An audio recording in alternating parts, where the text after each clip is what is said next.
We're going to continue now with tonight's special Inside the Issues.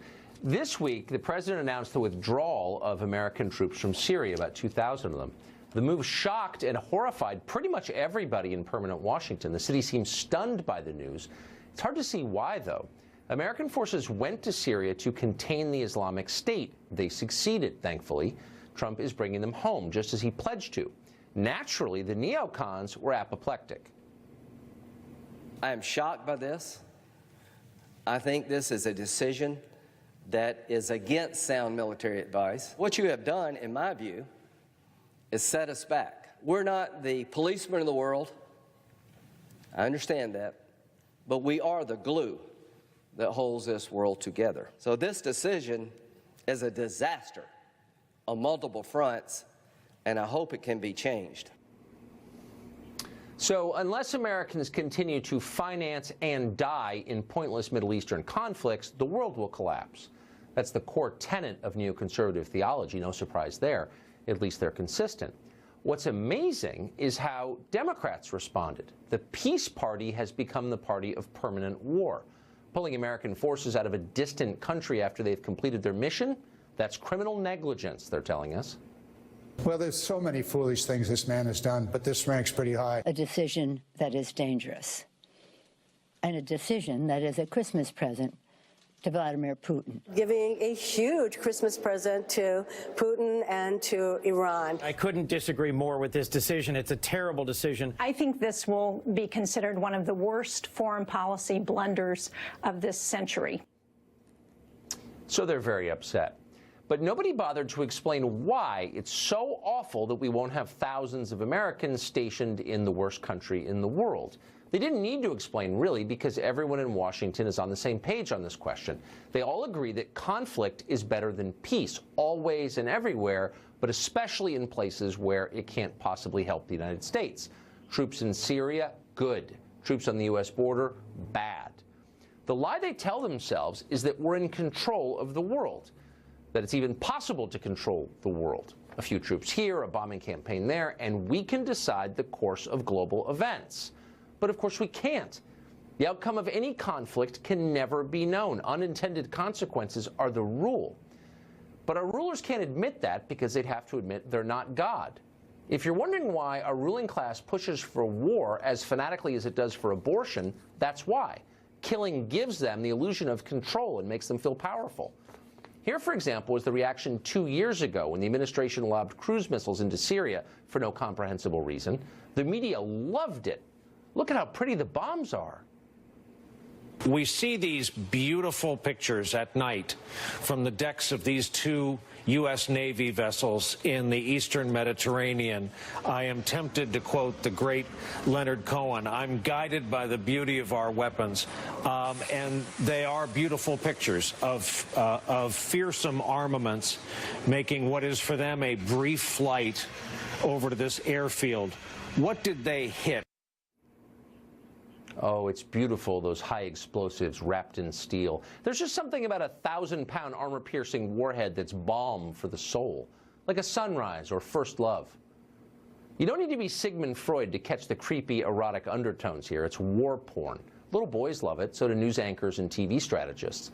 But what about the rest of us? Do we get a say in any of this? Is there a large group of Americans clamoring for more fruitless wars in the Middle East? Probably not. On the other hand, they don't care what you think. You assume this was democracy? You thought we had civilian control of the military? What are you, a Russian agent? Unelected generals and think tank staffers make those decisions, and any president who stands in their way must be removed. We're not overstating this. They're actually saying that out loud in Washington today. Rescuing Americans from somebody else's civil war is now grounds for impeachment, if not a military coup. In fact, it's treason. President Trump kowtowing to Vladimir Putin. It could not get better for Putin today. Now he's turned Syria over to the Russians. To the Russians? To the Russians. To the Iranians? Right. And to ISIS. This is a Christmas gift to America's enemies. This will help ISIS, this will help Russia, this will help Iran. At the very worst moment, we have given up our leverage and basically handed it to Russia. I don't know what he's getting Melania for Christmas, but I know what he gave Vladimir Putin for Christmas, lifting sanctions on that Russian company and leaving Syria. That is a gift to Vladimir Putin. It's really hard to know how to respond to all of that. Obviously, it's terrifying that people this stupid have influence over our country. It's the policy equivalent of drunk driving. Take the wheel from them before they crash. Oops, they already have crashed. But keep in mind that just weeks ago, these very same morons were calling Trump a puppet of Saudi Arabia. But wait, Saudi Arabia wants the U.S. to stay in Syria. Does that make sense? No. And so after a while, you start to suspect that Trump's real crime isn't being a puppet of the Saudis or Putin. It's refusing to be a puppet of permanent Washington. That's what they really hate. Douglas Macgregor has been around all of this for a very long time. He's a retired U.S. Army colonel. He's the author of the book Margin of Victory, and he joins us tonight. So, Colonel, I consider you a trustworthy source of information on these questions. Do you think it's an impeachable offense to withdraw our troops from Syria? Well, of course not. That's ridiculous nonsense. Look, you've just done a great job of explaining why President Trump's decision was really a brilliant decision.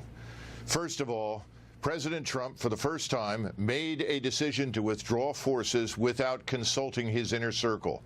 By the way, this is the same inner circle that has sabotaged every policy action that President Trump has tried to initiate, has obstructed the American First agenda from day one. So thank goodness he's not talking to them. Secondly, he's struck a blow for the American people against the warfare state. What you just showed on television is what we like to refer to as the Washington Uniparty. These are the people on your famous ship that's sinking right now. These are the individuals, lobbyists, legislators, retired senior officers, media. These are the individuals that want to cultivate conflict and keep forces mired everywhere, but as you say, leave our southern border, our borders, our territorial waters effectively open. So Donald Trump has done a great service because he's brought all of this out into the open. And he needs to remember something. When Richard Nixon did something similar and ended the Vietnam War and pulled our troops out under the best circumstances that he could get, he was not only reelected, when he went to his inauguration, he had a 68% approval rating. That's where Donald Trump is headed with the American people. Forget the people in Washington and the people that you just showed on the television. Two quick questions. I noticed in all the coverage in the last 2 days, no one has made an explicit case for what the point of staying in Syria would be. I mean, they make these sort of broad claims, we can't help Putin or the Iranians, but no one ever gets up and says, okay, we're going to be there for 6 years, we're going to achieve these 3 things. Is there a case for it? No, absolutely not. In fact, the good news is that the Russians, the Iranians, the Syrian government will do a very fine job of absolutely annihilating what remains of ISIS. The other point is that we were in a position in northern Syria where we were extremely vulnerable. Remember, we always had light troops there. They were always under threat of attack. We were waiting for another Beirut bombing to occur between the Turks, the Iranians, the Kurds, and so forth. And by the way, the Israelis, if they want to go in there and attack anything that they think is a danger to their security, they can do so. They're free to do so. We're out of the way. Yeah. Amen. And last question, and I don't want to be too cynical, and I'm not a conspiracy nut. I take things at face value. But would it shock you if in the next couple of weeks or months Assad used chemical weapons against his people once more, and lo and behold, we can't leave Syria? Would that surprise you? Well, look, let's hope that President Trump has learned from previous experience, and we don't have to go down that road again. The good news is that he's got some momentum now. He can make profound change. He can get rid of all of these people in the White House and the Department of Defense who are against him and against his policies. He needs to seize this opportunity and do precisely that. Very smart. Colonel Macgregor, thank you very much for coming on tonight. It's great to see you. Great to see you. Thanks. Merry Christmas. Merry Christmas.